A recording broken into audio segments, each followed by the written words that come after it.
如果你問我窮人同富人之間最大嘅分別係咩？好多人會話係運氣或者係家底。但今日睇完小狗錢錢，我發現真相係關於一隻鵝嘅故事。想象下，你有一隻鵝，佢每日都幫你生一隻金蛋，你會點做？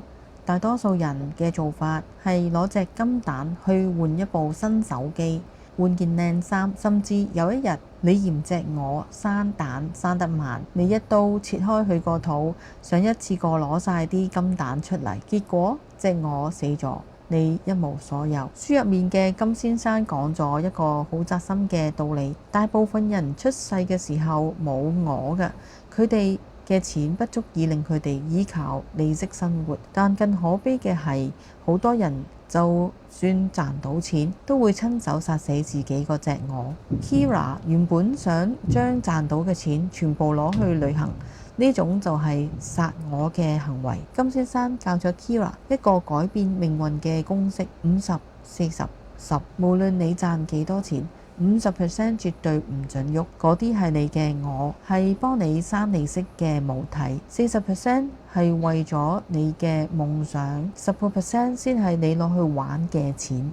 呢個唔單止係理財，仲係一種對未來嘅尊重。仲有一點，我好想同大家分享。金先生忍住痛，佢講咗一句話：我越關注傷痛，痛楚就越劇烈。理財都係一樣，如果你每日只係關注自己冇錢，關注自己以前做過嘅錯誤決定，關注債務，你只會越嚟越焦慮。你應該關注嘅係點樣開始養你第一隻鵝。3個行動指南：1. 啟動金鵝賬戶，由今日開始，將你任何收入嘅50% 存入一個絕對唔會攞出嚟嘅戶口。呢嚿錢係你未來嘅生活來源，唔係緊急預備金啊，係你嘅本金。2.